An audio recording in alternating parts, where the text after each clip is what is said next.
Benvenuti a Bolzano. Willkommen in Bozen. 2 languages, 1 city. One of the most beautiful yet underrated cities in Italy. Let's explore the unexplored. Located in northern Italy, Bolzano is the capital of South Tyrol and home to around 106,000 people. But, despite being in Italy, you'll quickly notice that Bolzano feels quite different from the typical Italian cities you might have in mind. With its German-speaking heritage, Austrian-style architecture and Italian influences, it almost feels like a little piece of Austria in northern Italy. So, today let's explore Bolzano and discover what makes this city so unique. Right behind me you can see one of the most known sites of Bolzano, Il Duomo di Bolzano. The cathedral stands on the site of several earlier churches. A Romanesque basilica was already consecrated here in 1180, while the present Gothic church was built and expanded between the 13th and 14th centuries. One of its most recognizable features is the beautiful 65-meter-high bell tower, which was completed in the early 16th century. Inside, you'll find a beautiful combination of Gothic and Baroque elements, including the impressive pulpit and colorful marble altar. And the best part? Entry to the cathedral is completely free.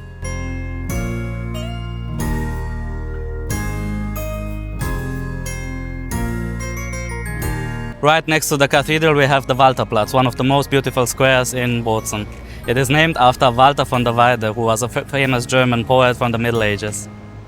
The statue is also a reminder of Bolzano's strong connection to the German-speaking world, something you'll notice throughout the city.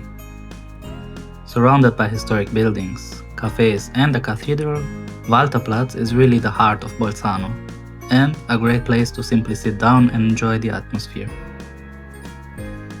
And if you want to take a break, I highly recommend Café Loacker.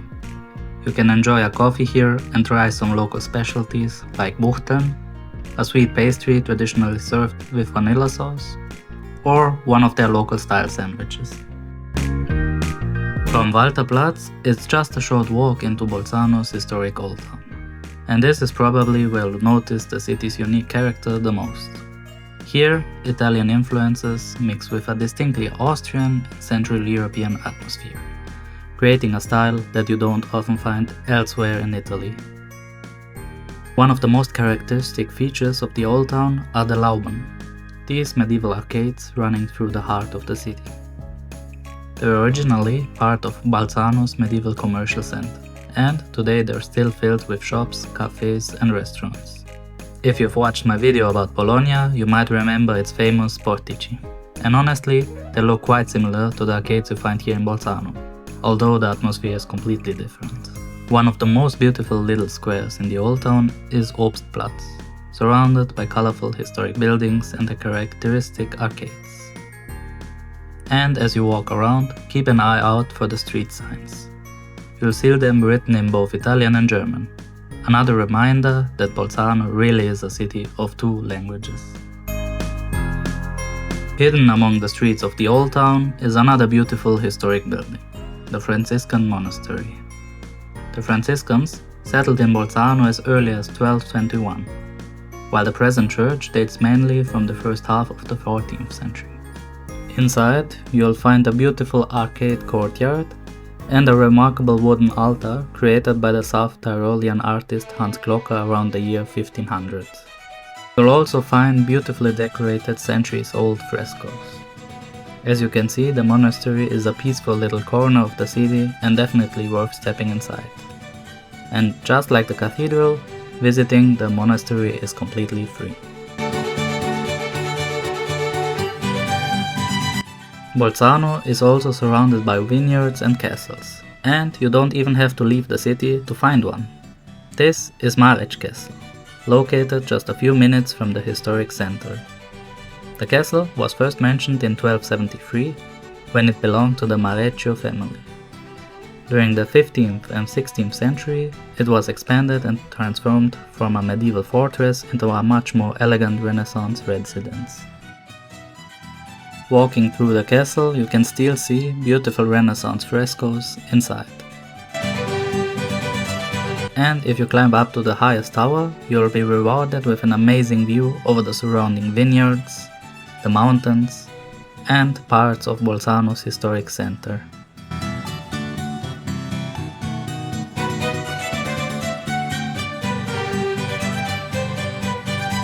Entrance usually costs around 5 euros, but we actually got lucky, as we were here for a wedding, so we got to visit the castle for free.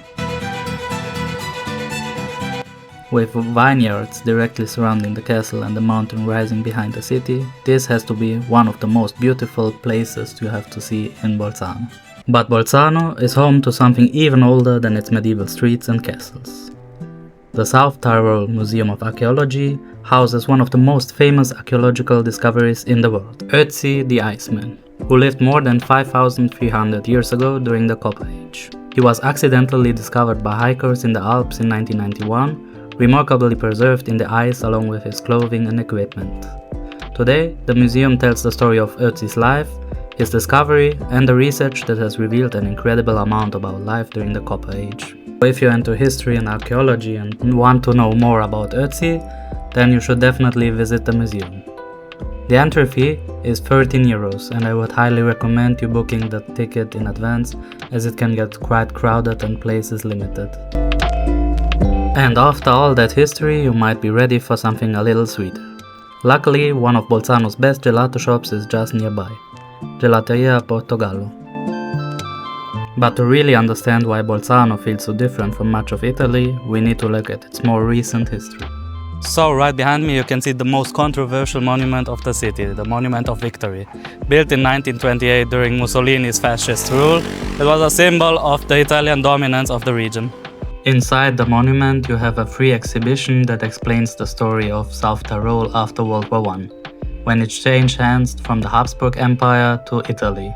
From that moment on until the end of World War II, Italian government actively tried to Italianize the region, by sending in settlers from other parts of Italy, banning German schools, and even Italianized German names. So if you want to understand the region's interesting yet very complicated history, you should definitely pay this monument a visit. After all that history, it's time to experience another important part of South Tyrolean culture, the food. For a traditional meal we came to Gasthaus Fink, right in the heart of Bolzano. Here we tried Tris of Knödel, 3 different dumplings, one with beetroot, one with spinach and one with cheese. So while you're in the region you should definitely try them. We also tried out a traditional schnitzel, as well as a less traditional risotto. And after exploring Bolzano, I think it becomes much easier to understand what makes this city so special.